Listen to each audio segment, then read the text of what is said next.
hari ini tentang komunikasi dalam keluarga. Saya barusan ditelepon oleh seseorang memberitahukan masalahnya. Jadi dia, Mang Pendeta, saya minta pendapat dulu. Kenapa? Beberapa waktu yang lalu ada 2 orang sedang berselisih. Terus saya diminta untuk menjadi penengah. Nah, waktu itu sudah aman gitu. Sudah salam-salaman, sudah berdamai, sudah berpelukan. Nah, ternyata masalah ini ternyata masih melebar sampai hari ini. Sudah sampai di tangan Gamot, dan kemudian Gamot melaporkan ke Pangulu. Pangulu juga sudah melaporkan sampai ke Babin Kamtibmas dan Babinsam. Jadi besok akan dipertemukanlah dan saya diundang sebagai saksi. Dan anehnya sekarang ini sudah menjadi seperti masalah di 3 kampung, gitu ya. Jadi bayangkan, ini adalah bentuk komunikasi. Jadi betul yang dibilang Alkitab itu, lidah ini kecil, tapi dia seperti kemudi dalam kapal pesiar yang besar. Ya, itu seperti api yang bisa membakar satu negara. Itu yang disebut dengan komunikasi. Kalau kita memperhatikan misalnya Timur Tengah, antara Israel dengan Iran, yang selalu dikait-kaitkan dengan agama. Ini kan menjadi bentuk propaganda melalui media-media, khususnya untuk negara-negara yang mayoritas Muslim. Ini kan menjadi informasi yang paling enak untuk digoreng, bahwa seolah-olah ini adalah penjajah dalam bentuk agama. Ini propaganda yang terus diwartakan, padahal sebetulnya kalau kita dengarkan sejarahnya, kita dengarkan akan akar persoalannya, ini tidak menyangkut tentang agama. Ya, di Israel itu juga banyak warga Muslim, masyarakatnya Muslim. Jadi ini fix. Tetapi coba perhatikan, inilah yang disebut dengan komunikasi. Jadi komunikasi bisa memperdamaikan, komunikasi juga bisa membuat berantem.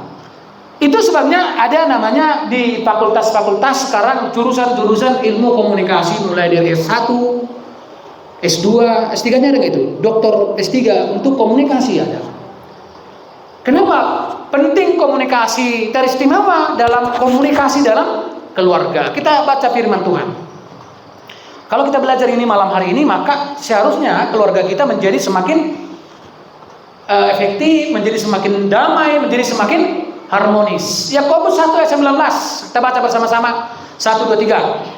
Hai saudara-saudara yang kukasihi, ingatlah hal ini. Setiap orang hendaklah cepat untuk mendengar, tetapi lambat untuk berkata-kata, dan juga lambat untuk marah. Nah, dari ayat ini kita sudah mulai belajar tentang ilmu komunikasi. Ada 3 di sini yang menjadi pilar daripada komunikasi. Yang pertama adalah kita memiliki kualitas pendengaran. Jadi komunikasi tidak hanya sekedar verbal, tapi juga pada mendengar, ya. Setiap orang hendaklah cepat untuk mendengar. Jadi komunikasi meliputi 1, kemampuan untuk mendengarkan, bahkan itu di urutan pertama. Kemampuan untuk mendengar, dan ini menjadi persoalan. Kita nggak tahu siapa yang mau didengar gitu. Semua pengen didengar, kan gitu. Suami pengen didengar dan istri pengen didengar, sehingga dua-duanya menjadi suka berbicara. Dalam ilmu komunikasi, jadi semua firman Tuhan ini menjadi ajaib sekali, sebab tidak ada ilmu yang tidak ada di sini, saudara-saudara. Ilmu yang baik. Jadi pilar pertama yang menjadi daftar di urutan pertama, mendengar itu, komunikasi itu ada pada pendengar. Kualitas untuk mendengar. Yang kedua adalah lambat untuk berkata-kata. Gitu. Dan selanjutnya adalah lambat untuk marah. Kenapa 3 pilar ini menjadi penting? Karena biasanya dalam pengalaman kita kan ini menjadi sesuatu yang acak di rumah. Cepat marah, baru banyak berkata-kata, dan lambat mendengar.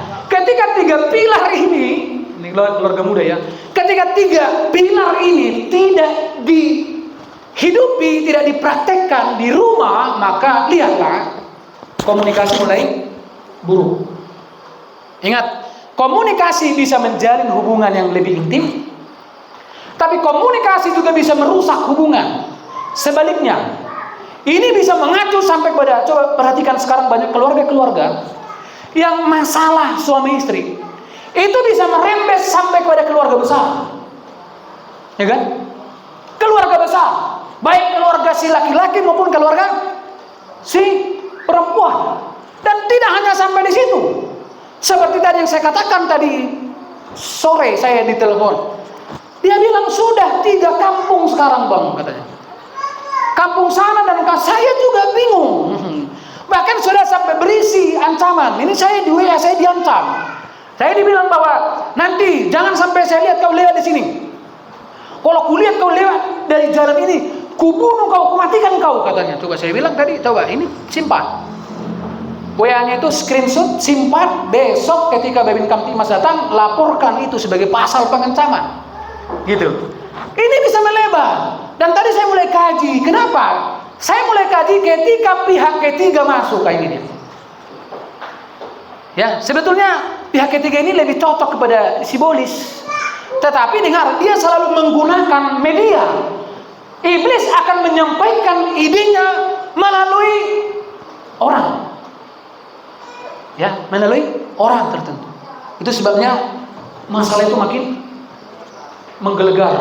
Nah, kita lihat definisi dalam ilmu komunikasi.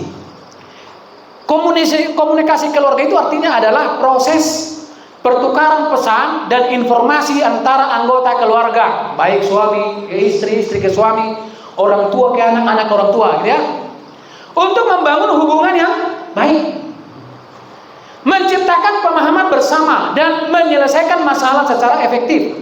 Ini melibatkan berbagai komunikasi, termasuk dalam bentuk verbal, ngomong, non verbal. Itu non verbal itu artinya di luar bahasa. Ada bahasa tubuh, gestur namanya, yang bertujuan untuk menciptakan keharmonisan dan keterbukaan dalam keluarga.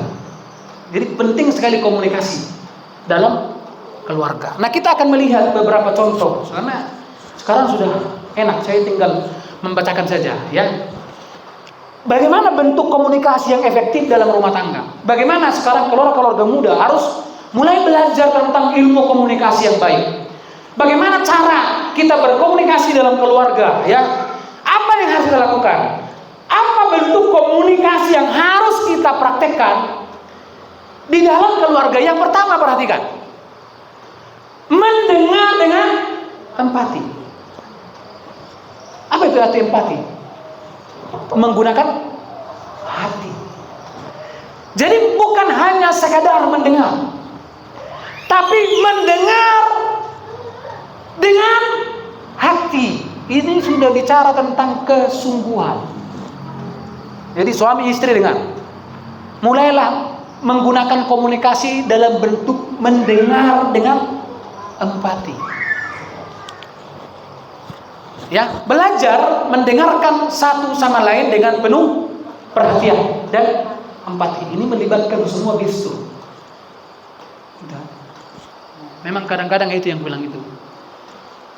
Sampai sekarang agak susah kita mendengar. Kenapa bisa begitu? Dulu waktu masih pacaran kan, sabar kali kita mendengarkan. Ya udahlah, sabarlah kamu. Begitu menikah, nggak nyambung lagi. Kenapa? Karena sudah tidak melibatkan hati. Jadi belajar mendengarkan satu sama lain dengan penuh perhatian dan empati, memahami perasaan dan perspektif anggota. Jadi begini, itu namanya komunikasi 2 arah, bahkan 3-4 arah. Contoh, suami tidak harus selamanya berkomunikasi dalam bentuk perspektif dia. Tetapi, contohnya, suami bisa berkomunikasi dari sudut pandang perempuan, perspektif istrinya. Yesus kan berapa kali dia begitu?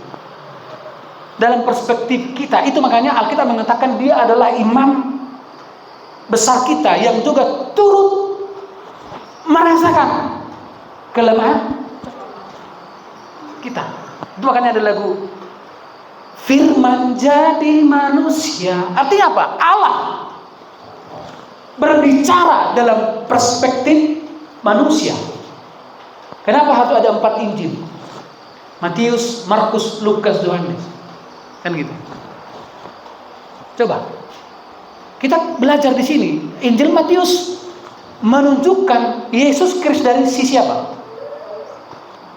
Sisi kealahannya, ya, kemanusiaannya. Makanya Injil Matius ada silsilah. Lukas menunjukkan sisi kemanusiaannya sebagai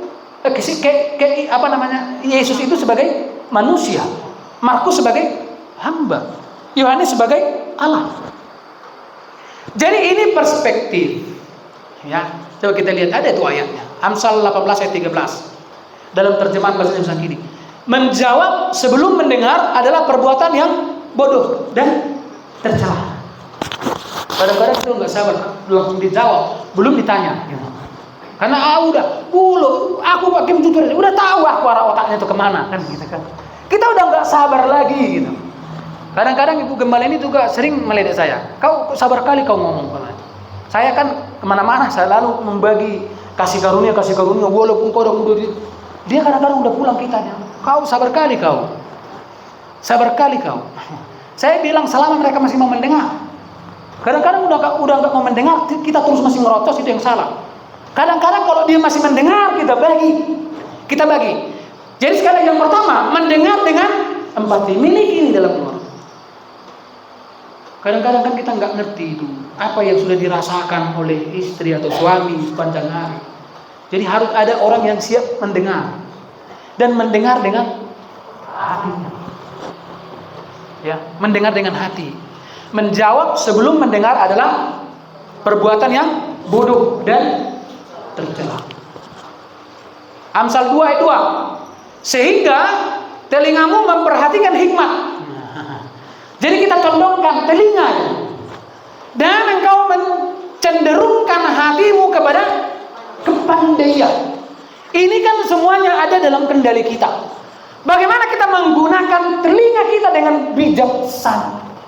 Itu makanya tadi dikatakan di sini ya jelas belajar mendengarkan satu sama lain dengan penuh perhatian dan memahami perasaan dan perspektif anggota keluarga. Kan masing-masing itu kan si suami dan si perempuan itu punya cara pandang yang berbeda. Mereka selalu begini, penilaian seseorang itu terhadap sesuatu itu selalu tergantung dengan apa? Perspektif, cara pandang. Dan sudut pandang seseorang itulah yang mengukur seberapa berkualitas hidup dia. Itu makanya orang-orang yang SDM-nya tinggi, masalah pun nggak dipersoalkan, kan gitu ya? Begitu nggak kira-kira? Jadi perspektif itu adalah ukuran seberapa berkualitasnya SDM kita. Orang yang SDM-nya tinggi, perhatikan, yang jadi masalah pun nggak dipersoalkan.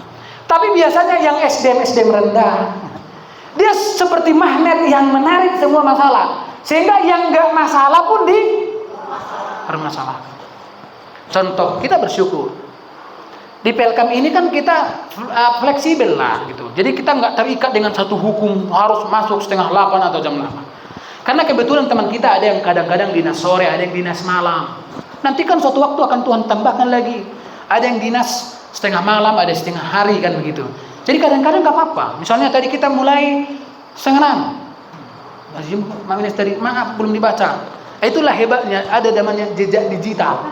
Nah, saya sebagai ahli IT tadi mengcek semua, oh dia baca sudah jam sekian dia baca kan gitu. Jadi nah, kalau di pengadilan sudah kena dia. Secara hukum sudah diperhatikan dengan begitu. Kadang-kadang jangan nanti kita suka-suka pengurus ini aja, kadang jam 8. Itulah namanya komunikasi. Ya kan? Kita lihat perspektif, oh ada kawan kita yang dinas malam rindu mendengar firman. Sebelumnya kan contoh Mak Marco, ya kalau dia nggak haus ya kan cukup aja sebenarnya. Kalau yang lain banyak alasan, dulu mah dia kan begitu.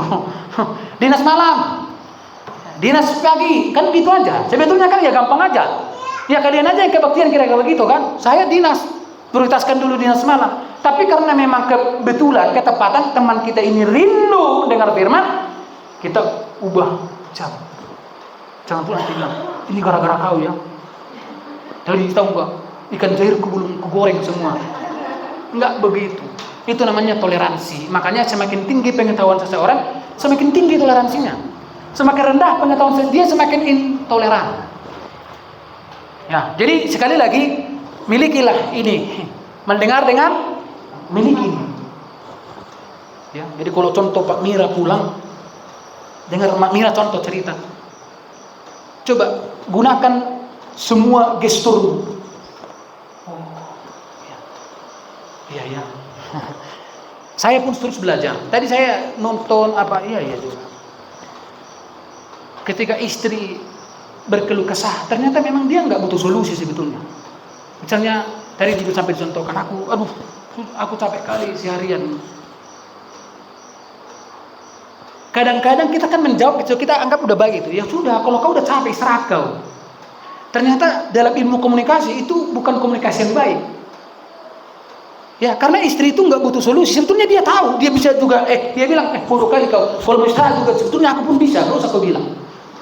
Sebetulnya dia hanya mendengar empati kita gitu. Oh ya sudah, saya minta maaf, saya mungkin belum bisa membantunya.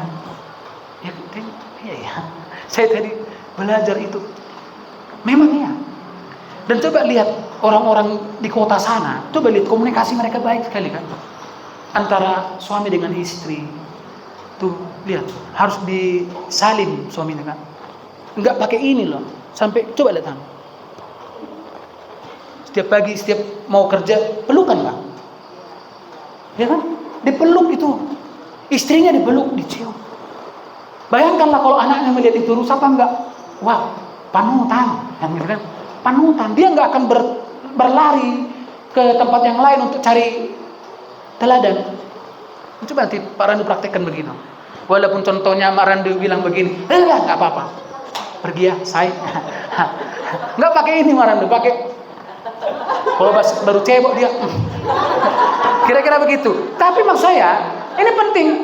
Karena bedanya gini, apa bedanya laki-laki dengan perempuan? Laki-laki itu kan dia logika, dia selalu harus solusi. Solusi itu makanya yang dia tawarkan selalu solusi. Istri nggak butuh solusi. Memang sudah kodratnya begitu. Dia hanya pengen didengar.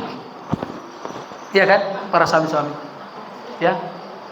Ya Radu ya, istri hanya pengen didengar. Karena kalau kamu udah pulang kerja, dia saya di sini kena, suruh aja, kena saya di sini. Karena kadang-kadang sudahlah kalau begini kamu udah kalau kamu nggak udah capek, kamu udah diam, nggak usah kerjakan. Ternyata memang dia pun bisa melakukan itu gitu loh. Ya kan? Sebetulnya dia hanya pengen didengar. Karena wanita itu kan ada pada kenyamanan. Ya kan? Itu yang penting. Makanya suami-suami dibuatlah istrinya. Pak Gim, kalau terbaiknya kan istriku yang bikin aku nggak enak. Nanti ada sudah. Yang selanjutnya yang kedua, dalam ilmu komunikasi berbicara dengan jelas dan jujur. Ayo belajarlah berbicara dengan jelas dan jujur. Jadi ini bukan bicara tentang intonasi suara, tapi yang jelas sebetulnya masalahnya apa. Dan jujur. Belajar menyampaikan pikiran dan perasaan dengan cara yang jelas, jujur dan membangun. Amsal 12 ayat 22. Orang yang dusta bibirnya adalah kekejian bagi Tuhan. Tetapi orang yang berlaku setia dikenangnya. Jadi ini penting keterbukaan, kejujuran. Ya contoh, maksudnya Pak Gem ini kejujuran contoh. Nggak semua harus jujur. Contoh nanti adalah ceritalah misalnya temannya Pak Mira di bengkel. Aku jujur lah. Tapi jangan cerita ya. Kemarin mencuri aku. Nggak usah ceritakan di rumah. Sampai di rumah saya mau terbuka. Sama Pak Mira. Dari temanku cerita. Sebetulnya udah dia bilang jangan cerita sama siapa-siapa. Tapi karena kau adalah diriku sendiri. Enggak semua juga harus terbuka. Gitu. Tapi ini dalam, apalagi misalnya di dalam kehidupan kita sehari-hari kan yang berteman, yang ibu-ibu ini kan, kadang temanmu ibu-ibu, aku jujur lah, tapi jangan cerita sampai di rumah datang istrinya, tahu nggak Pak, si Anu tadi cerita begini, itu bukan komunikasi yang berkualitas. Jujur itu artinya, saudara, itu dalam konteks berkeluarga, ya. Amsal 16 ayat 13, bibir yang benar dikenang raja, dan orang yang berbicara jujur dikasihinya. Jadi dalam konteks komunikasi dalam keluarga, maka berbicaralah dengan jelas dan jujur. Contoh, istri itu maunya apa sih gitu, ya kan? Suami itu pengennya gimana? Semua harus dikomunikasikan. Nah, keluarga-keluarga muda kan begitu. Mungkin ini bagi yang belum berkeluarga juga, jadi ilmu lah bagi kalian. Seringkali di dalam rumah tangga itu kan juga banyak suami istri yang merasa itu tabu. Misalnya membicarakan tentang hubungan ranjang misalnya. Ini banyak kan juga laki-laki kadang yang tersiksa, yang istri membatasi, sudahlah sekali 3 bulan, ya kan? Stres lah suaminya. Jadi kadang ini penting dikomunikasikan. Coba seberapa banyak di antara keluarga muda yang berani mengkomunikasikan itu di rumah, jujur satu dengan yang lain. Karena sejak awal sebetulnya iblis sudah menganggap ini sebagai sesuatu yang tabu. Kenapa? Kalau kita juga tetap sepakat dengan iblis bahwa ini sesuatu yang tabu, bayangkan suami istri loh. Padahal sebetulnya suami istri itu apalagi yang tabu? Orang sudah mandi bersama kok, iya kan? Coba, sama, kenapa? Apa filosofinya itu? Adam dan Hawa sebelum mereka jatuh dalam dosa, itu kan dalam keadaan telanjang. Dan mereka nggak rasa malu. Ya, mereka nggak rasa malu. Nah, seringkali iblis itu bersembunyi di hal-hal yang baik yang kita rasa tabu untuk dibicarakan. Apalagi orang Batak kan gitu. Saya udah sering sampaikan. Saya, kalau orang-orang keluarga datang dari kampung, kita siapkan kamar, mana mau mereka tidur di situ. Ya, makanya orang-orang Batak yang dulu, zaman-zaman dulu yang di kampung-kampung itu kan bingung kita, kapannya orang ini bikin anak gitu. Kadang kita lihat satu tidur di sana, satu di sana. Mungkin malam-malam tiba-tiba ketika kucing sudah tidur semua, sebentar dilaksanakan dalam tempo, tidur lagi dia ke sana. Tiba-tiba 1 bulan kemudian bunting dia. Nah, coba ini sebetulnya kan sesuatu yang salah. Sekali lagi berkomunikasilah, berbicaralah dengan jelas dan jujur. Saya sepakat dalam rumah yang sehat itu nggak ada di situ yang boleh tertekan. Jadi belajarlah, misalnya gini, istri nggak boleh menyimpan. Contoh misalnya, nanti gue bilang jadi masalah, ya kan? Suami pun nanti kalau aku bilang jadi masalah, jadi apa? Alai bunyi dia disimpan dalam hati. Dengar, apapun yang Anda simpan, apalagi itu masalah, suatu waktu dia akan pecah.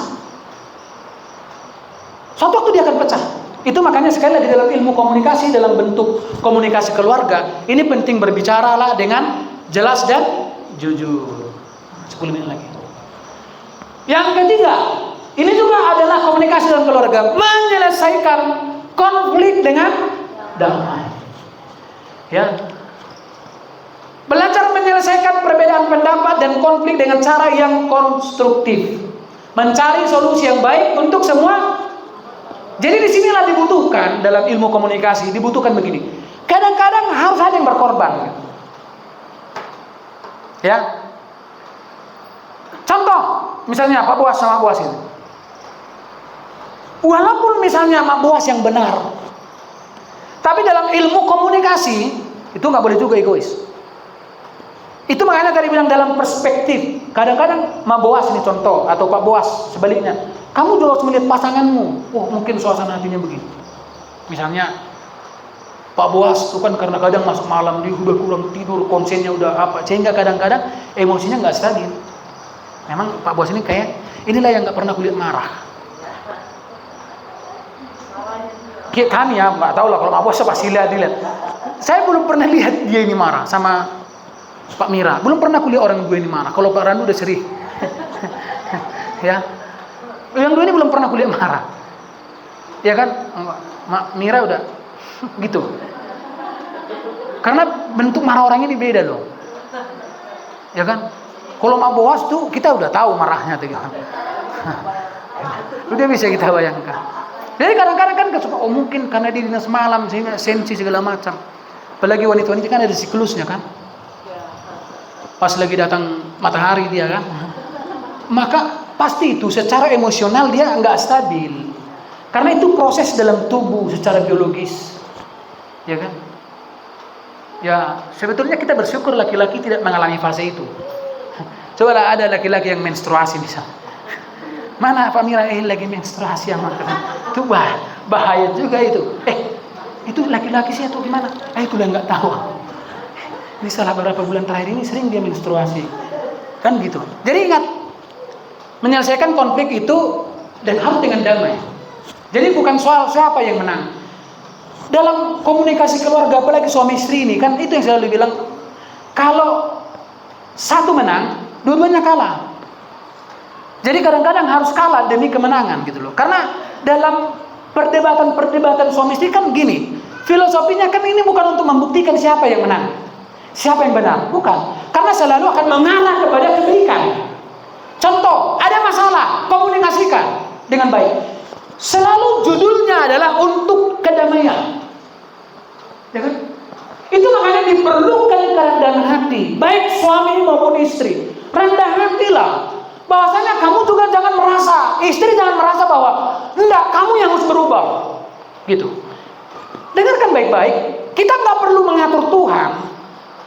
Ya, semua manusia perlu berubah, hanya Tuhan Yesus tidak berubah. Jadi kalau ada siapapun, baik suami atau istri yang merasa bahwa dia nggak perlu berubah, itulah jelmaan iblis, Lucifer, yang menjadikan dirinya menjadi Tuhan.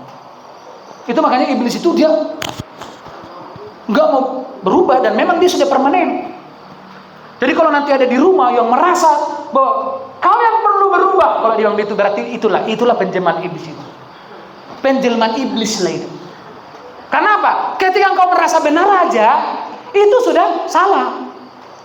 Karena ada firman Tuhan mengatakan tak seorang pun yang kita harus tunduk pada, karena itulah dasar tertinggi daripada pijakan kita hidup. Walaupun mungkin secara etika atau secara hukum apapun mungkin kita nggak bersalah, tetapi bukan juga itu membuktikan bahwa kita juga benar. Jadi kebenaran itu bukan kita yang mengakui, cukup Tuhan yang mengakui, oh Mak Joseph yang benar. Jadi bukan kita yang merasa.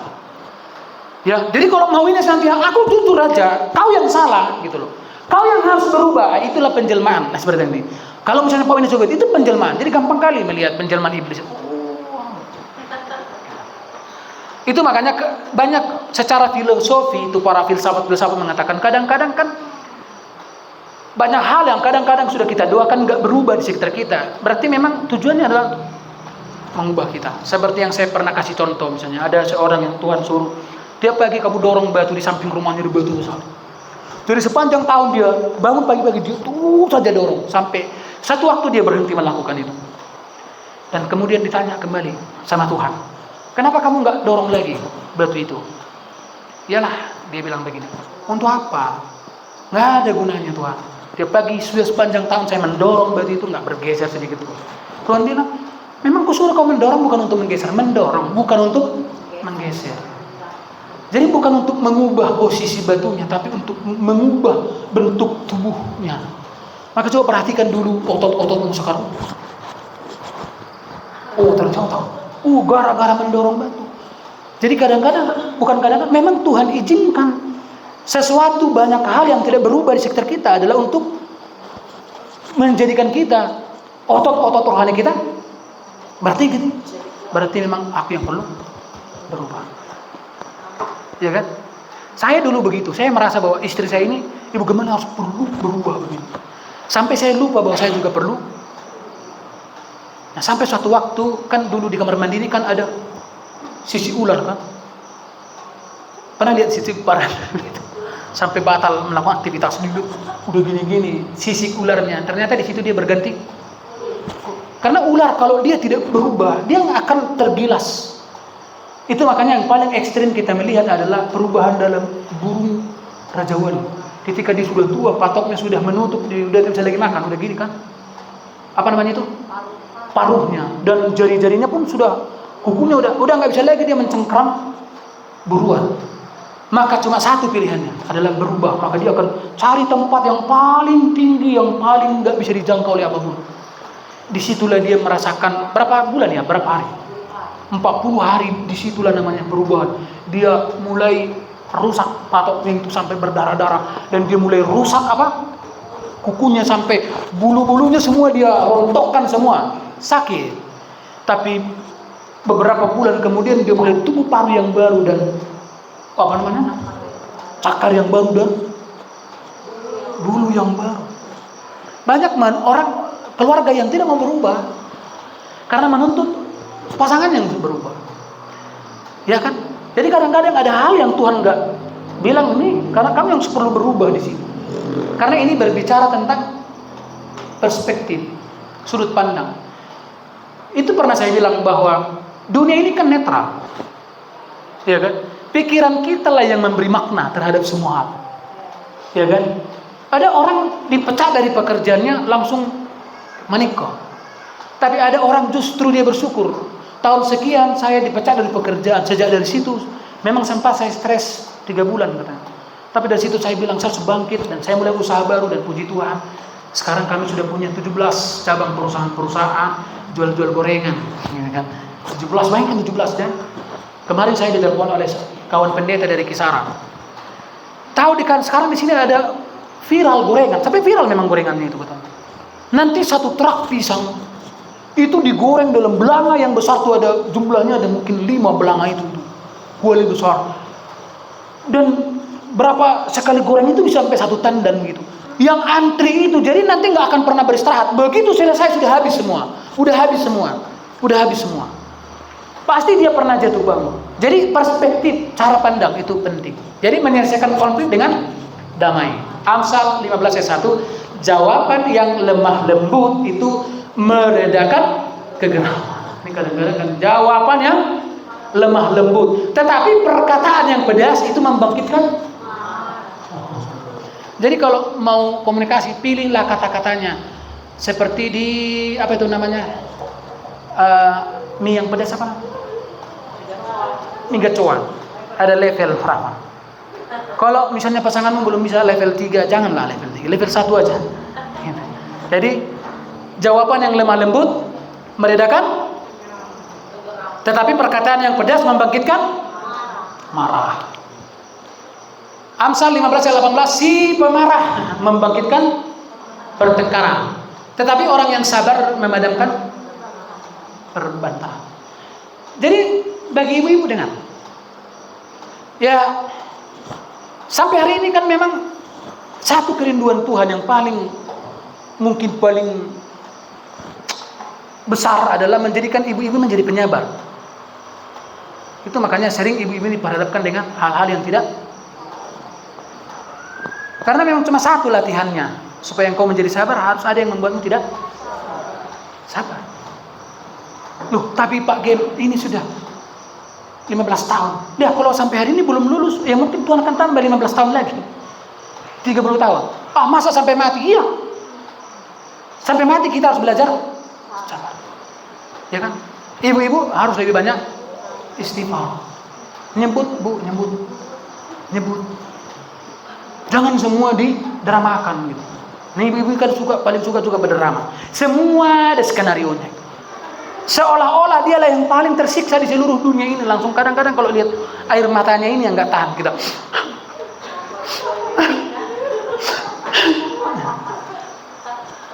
Kita pikir lihat orang-orang yang tidur di kolong jembatan aja sekarang, yang setiap hari ibu-ibu menggendong 2 anaknya sambil mengemis, itu nggak gitu.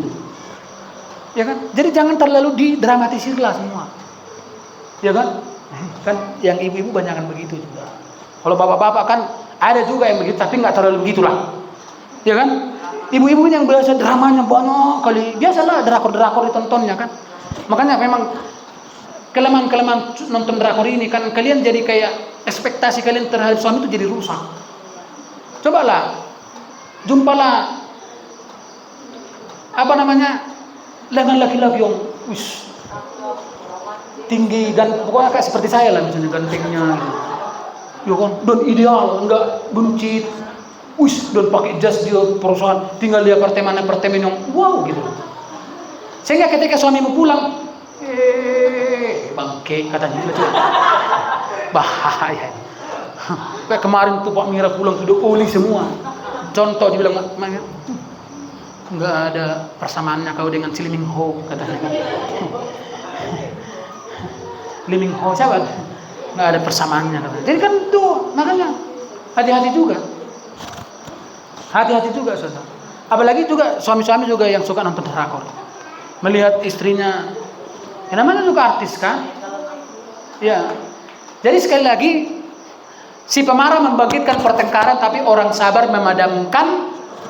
Saudara mau pilih yang mana, si pemarah atau si sabar?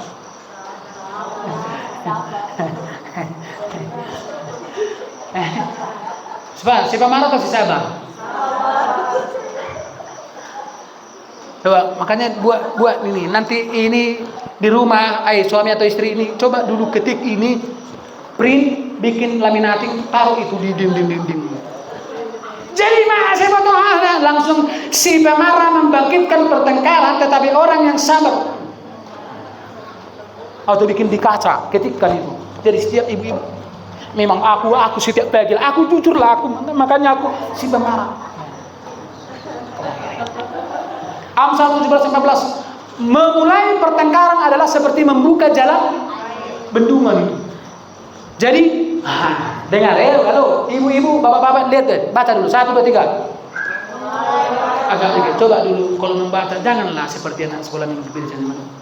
Kalian yang ditiru itu kan, coba dulu awalnya dinaikkan, kuatkan dulu.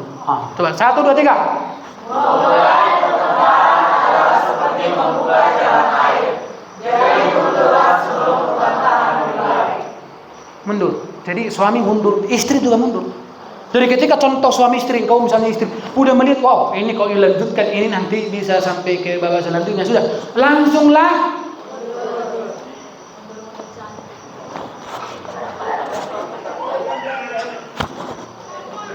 amin. Langsung mundur. Masalahnya Pak game aku kan udah pernah gitu, udah coba mundur, didatangi lagi ya. Jadi udah pergi aku udah jadi. Itulah penjelmaan iblis itu. Ya. Jadi, kalau kami sekarang kalau berantem, kadang kita juga kasih ucap, kadang belum intonasi suara aja bisa naik. CCP ini lah paling kritis. Ya, satu waktu kita agak selisih komunikasi, dia masuk kamar. Sini dulu kalian berdua. Ini kalian tadi pasti berantem. Oh enggak, lo enggak ada berantem. Kita enggak ada berantem, enggak. Kenapa tadi adik dengar di luar itu ada suara-suara yang kuat-kuat? Ya, ada suara yang kuat-kuat. Kadang-kadang kan kita menjelaskan sesuatu karena, mau makanan, kadang-kadang itu pun udah langsung dikategorikan itu berantem kalian. Ya kan? Jadi memulai pertengkaran adalah seperti membuka, seperti bendungan itu artinya. Coba lihat bendungan kok dibuka, wow. Makanya undurlah sebelum perbantahan dimulai. Ini yang terakhir. Udah lewat. Menghindari penilaian dan kritik. Sebetulnya kritik ini kan sifatnya negatif. Gitu. Kadang-kadang ada banyak orang buruk yang selalu mengubah bungkusan kritik menjadi masukan katanya. Dan ngulilian masukan ya contohnya. Sebetulnya bukan masukan, kritik. Kritik itu contoh kalau sudah lihat sering di TV kayak si Rocky Gerung lah itu. Dia suka mengkritik tanpa solusi. Yakin aku kalau si Rocky Gerung dibuat jadi gubernur bangkrut itu daerah itu. Pengkritik karena dia nggak pernah memberikan solusi. Itu negatif definisinya. Tapi kalau dengar solusi Rocky Gerung ini saya langsung dipiralkan itu. Dalam ilmu filsafat gitu. Pasti langsung keluar dia. Kritik itulah kedunguan yang ini langsung gitu dia. Belajar untuk tidak menghakimi atau mengkritik anggota keluarga, melainkan memberikan dukungan dan dorongan. Ya, masukan-masukan. Ya. Lihat ayat-ayatnya ya, Amsal 10 12 kebencian. Coba dulu 1 2 3 baca. Kebencian menimbulkan pertengkaran, tetapi kasih menutup segala pelanggaran. Itu makanya memang penting sekali sebetulnya kita selesai dengan diri kita gitu loh. Ya. Selesai. Saya aja kadang dengan Ibu Gembala kalau misalnya kita cerita-cerita soalnya, kalau kita ini memimpin umat jemaah gitu. Bayangkan kalau pemimpin itu belum selesai dengan dirinya, dia akan menjadi pemimpin yang akan menjadi pemimpin yang gagal. Dia akan membagi bukan berkat yang dibagi pada yang dia pimpin, malah membagi luka. Itu sebabnya sekali lagi kita perlu, karena harus selesai dirimu dengan ini. Sebetulnya kebencian itu adalah akar dari luka. Seseorang kalau luka batinnya belum pulih gitu, maka dia pasti akan selalu dikuasai dengan kebencian. Sehingga ketika misalnya ada masalah, dia akan selalu cenderung menyelesaikan masalah itu dengan kebencian. Dengan kebencian. Gak boleh melihat kekurangan orang, gak boleh melihat kelebihan orang. Jadi kebencian yang menggerogoti. Amsal 15 ayat 1 2 3. Jawaban yang lemah lembut meredakan kegeraman, tetapi perkataan yang pedas tadi sudah membangkitkan amarah. Tuan-tuan. Kira-kira seperti itu. Jadi, kalaupun kurang jelas, ya maklumlah. Ya, jelaskan sendiri nanti. Yang penting poin-poin besarnya, ya kan, sudah dapat. Apa tadi yang pertama? Yang pertama tadi apa? Mendengarkan dengan empati, itu dalam komunikasi penting. Yang kedua, berbicara dengan jelas, dan yang ketiga, menyelesaikan konflik dengan, yang ketiga, menghindari penilaian dan kritik-kritik yang menjatuhkan. Memang kau jujur aja lah kau. Kalau mukamu itu memang sama sekali. Ya, apalagi sampai, karena sekali lagi ini menjadi pilar penting. Tadi di dalam ayat pembacaan kita yang pertama, hendaklah kamu cepat lambat untuk, jangan dibalikkan ya. Apa tadi? Kalau kebalikannya apa? Lambat, cepat, cepat. Kecenderungan gitu enggak? Karena kalau misalnya ada masalah di rumah, udah langsung kita udah langsung memprediksi ya, udah tahu aku nanti tujuannya kemana itu. Dari situ udah terpancing kita kan. Apa someng? Apa someng? Unang nunuti. Nah, itu yang dipertontonkan anak kan. Nanti kan anak-anak ini kan gini, caramu menyelesaikan masalah di rumah kan itu yang ditiru. Jangan bilang enggak. Nanti lihatlah, contoh kayak si Joseph lah nanti. Dia akan kecenderungan menyelesaikan masalah karena nanti dia akan begini loh. Contoh Joseph ya. Dia kan nanti begini, nanti kalau aku menikah, aku enggak akan mau menyelesaikan masalah dengan seperti bapakku menyelesaikan masalah. Enggak seperti itu dia, sebaliknya dia. Tetapi dengar, kalau itu dimotivi karena kebencian, maka semakin dia enggak mau, kan itu di dalam kamu akan menjadi sama dengan apa yang kamu benci, ya kan? Anak perempuan kan panutannya itu kan mamanya. Bagaimana cara dia bersikap dan merespon suaminya itu kan dia rekam semua itu, ya kan? Hanya ada dua. Aku pengen seperti mama, yang kedua aku nggak pengen seperti mama. Kenapa rupanya mama? Mama aku itu suka ngomong kasar sama bapakku di rumah. Karena biasanya kan anak perempuan itu kan selalu berpihak pada bapaknya kan. Biasanya begitu. Nggak semua begitu itu loh. Nggak semua begitu. Nanti dia akan lihat anak laki-laki memperhatikan bapaknya, bagaimana dia memperlakukan mamanya gitu. Nah itu akan menjadi kopian. Kadang-kadang makan seperti Bu Gem kalau misalnya dia ini, saya kadang-kadang nggak ngerti tuh si contoh ya, si Jion atau si Queen Zip kok ya? Saya bilang kenapa? Kita yang ditiru. Enggak, tapi kan loh, siapa rupanya yang ditiru? Tapi kan si Jion nggak begitu, contoh si Ano begini. Masalahnya kita mendidik mereka juga berbeda. Yang pasti kan coba, makanya selalu saya bilang, saya kemarin tanya sama Mungkin, kapan kamu terakhir kali memeluk si Quincy? Mungkin dia baru kaget juga.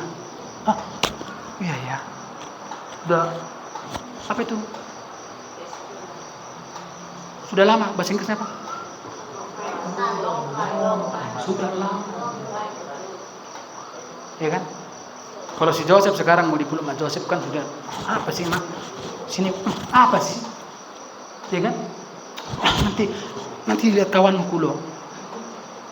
Ya kan? Coba. Kapan terakhir memeluk anakmu, saya bilang? Ya. Jadi sekali lagi jangan pernah menyalahkan siapa-siapa ketika anakmu seperti itu, diamlah. Koreksilah dirimu tanpa harus mengoreksi dia. Yang paling pertama koreksilah dirimu. Oh, pabriknya di sini. Oh, saya mau diproduksi di sini. Anda adalah yang memproduksi mereka seperti itu. Makanya paling dikoreksi pertama adalah itu, makanya yang perlu paling pertama berubah adalah orang tua. Percayalah, kalau orang tua berubah, anak berubah. Mereka nggak akan bergeser kalau kita nggak bergeser. Itu hukum. Nggak bisa gitu kita rubah lagi. Nggak bisa kita rubah. Sampai suatu waktu memang dia bisa dapatkan kasih karunia. Ya sekarang ya jujur aja, anak-anak ini ngomong boro-boro kita ngomong kasih karunia, dengarkan khotbah aja.